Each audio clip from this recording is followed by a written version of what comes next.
Adam had never meant to offend anyone, let alone insult the Zorath Empire. Yet here he was, standing in the heart of their capital city, awaiting his fate, his mind swirling with confusion. The towering marble buildings loomed around him, and the air was thick with the hum of 1,000 voices. But Adam couldn't focus on anything except the crushing weight of the moment. His words, simple and careless, had led to his arrest. Now he was facing something far worse than a diplomatic mistake. He was facing a trial. He had only come to the Zorath Empire for peace talks. Humanity was new to the galactic stage, and every step they took in this vast universe was delicate. Adam had been chosen for his charm, his diplomacy, and his ability to handle high-pressure situations. Yet, as he stood in the grand hall of the Zorath Palace, none of those traits seemed to matter anymore. It had all started innocently enough. The royal family of Zorath had invited him to a private dinner, a gesture of goodwill. Queen Valera, their ruler, was known for her elegance and intelligence, and Adam had heard much about her. He had even been warned to tread carefully, to respect their customs, and not to make any jokes. But, in the heat of the conversation, Adam's nerves had gotten the better of him. What was supposed to be a simple comment to break the tension between the two parties had instead been misinterpreted as an insult. The words had slipped out before he could stop them. "I'd never bow to anyone who thinks they can rule the galaxy with a smile." At the time, Adam had thought it was harmless, just a little quip to lighten the mood. He had even chuckled after saying it, fully expecting the Zorath officials to join in, but their faces had remained stone cold. Queen Valera, sitting at the head of the table, had given him a look that Adam couldn't quite read. Her eyes were calculating, intense. But there was something else, something that made his stomach tighten with uncertainty. In the moments that followed, Adam had tried to recover. He had laughed it off, even apologized. "I didn't mean it like that," he'd said, offering a quick smile. "I was just trying to break the ice, but the damage was done." The room had fallen into an oppressive silence. Valera stood up, her towering figure casting a long shadow across the room. Her gaze locked with his, and Adam could see the wheels turning in her mind. There was no immediate outburst, no shouting or anger.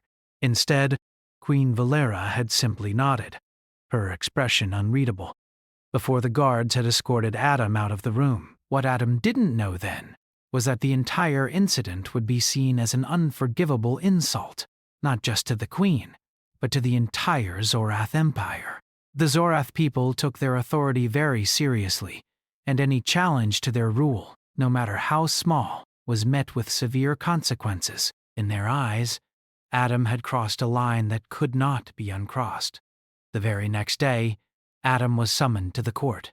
He had expected a private meeting, maybe a reprimand, a warning, but instead, he found himself surrounded by officials, lawyers, and the royal guards, all watching him as if he were a criminal. His heart raced as he was told that he would stand trial for insulting the Queen. The gravity of the situation dawned on him slowly. A trial was not just a formal process, it was a spectacle, a public affair that would bring shame not only to him but to his entire species. He was dragged before the Zorath court, the grand hall echoing with the murmur of the crowd. The seats were filled with the Empire's elite, all eager to see what would happen to the foreign diplomat who had dared to mock their queen. The Zorath Empire, with its vast reach and power, had little tolerance for outsiders who didn't respect their traditions. Adam knew this, of course, but he had never imagined that something so trivial as a joke could escalate to such a dire consequence. Adam stood at the center of the room, his hands bound by energy cuffs. The trial was about to begin. The judge, an elderly Zorath male with silver hair and piercing blue eyes, called for silence. "You stand accused of insulting the Zorath Empire's ruling monarch, Queen Valera," he said, his voice deep and commanding. "The court has heard your words, and we must determine whether your actions were deliberate or born of ignorance. Either way, the consequences will be severe." Adam tried to steady his breathing. This was not a simple misunderstanding. The court wasn't here to hear his defense or allow for explanations. The trial was a formality, a way to demonstrate the Empire's strength and maintain its power. He would be found guilty. It was only a matter of how harsh the punishment would be. And then, just when Adam thought the weight of the trial would crush him, the Queen entered the room. Queen Valera was unlike anyone Adam had ever met. Her presence was overwhelming, like a storm breaking over a calm sea. She walked with a confidence that made the room go quiet in an instant. Her long black hair flowed behind her, and her violet eyes glinted with intelligence and mystery. She was not just a ruler, she was a force of nature. Adam felt a chill run down his spine as she approached the dais, but then something unexpected happened. Instead of looking at him with anger or disdain, Queen Valera looked at him with amusement. Her lips curled into a slight smile, as if the entire trial were nothing more than an amusing game. "Your Majesty," the judge said, bowing deeply. "We are here to determine whether the defendant's words were an insult to the crown." Valera raised her hand, signaling for silence. "I've heard the words spoken by this human," she said, her voice soft but clear. "And I must admit, I don't find them to be an insult. In fact, I find them rather charming." The room went still. Adam's heart skipped a beat. Was she serious? Did she really think his words were charming? He looked at her in disbelief. The Queen's gaze never left him. "You see," she continued, "I believe the human Adam was not insulting me." No, he was flirting with me, in his own peculiar way. She chuckled lightly, and the crowd seemed to relax. The judge and the court officials exchanged confused glances. The idea that an insult could be interpreted as flirting was foreign to them. They had never considered such an interpretation before, but the Queen was the final word, and when she spoke, no one dared question her. Adam, still in shock, stood there, unsure of what to say. He had no idea how to respond to this sudden shift in perspective.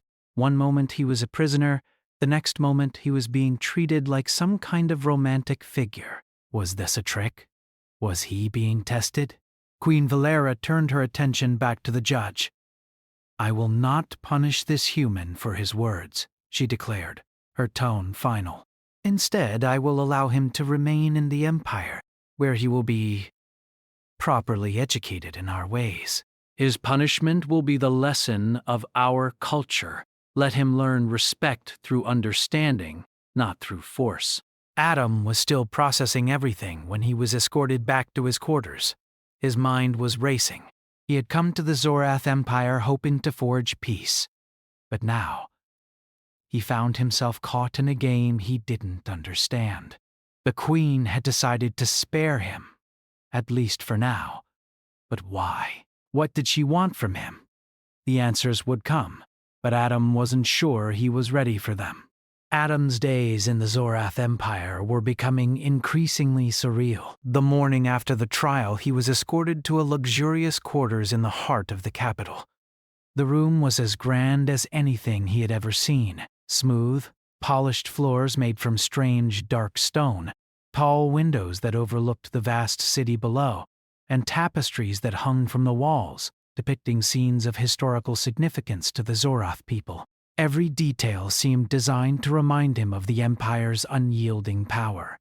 Despite the grandeur of the room, Adam's mind was elsewhere. He had narrowly avoided execution or imprisonment the previous day, yet he couldn't shake the feeling that he was now part of something far bigger than he had imagined. The Queen's decision to treat his remark as flirting instead of an insult had shocked him, but it had also raised more questions than answers. Why had she done it? Was it all a game? Or was there something more to the Queen's intentions? Adam found himself pacing the floor of his quarters, his thoughts racing. He was not sure whether to be relieved or to worry about what would happen next. The Zorath Empire was a powerful entity, and a slight against their royal family was not something easily forgotten. Even if the Queen had spared him, Adam wasn't sure if that meant he was truly safe. The quiet of the room was interrupted when a soft knock came at the door. Adam tensed, then quickly crossed the room to open it. Standing outside was a young Zorath woman, dressed in a formal gown of deep blue and silver, her long hair falling in elegant waves down her back. She was not a guard, nor was she one of the Empire's higher officials. Instead, she seemed to be a messenger of some sort. "Adam, I presume?" she asked, her voice gentle yet firm. "Yes, that's me," Adam replied, his curiosity piqued. "Can I help you?" She smiled, her expression kind but serious. "The Queen has requested your presence in the royal court today. It's time for you to learn the Zorath way. You are to come with me."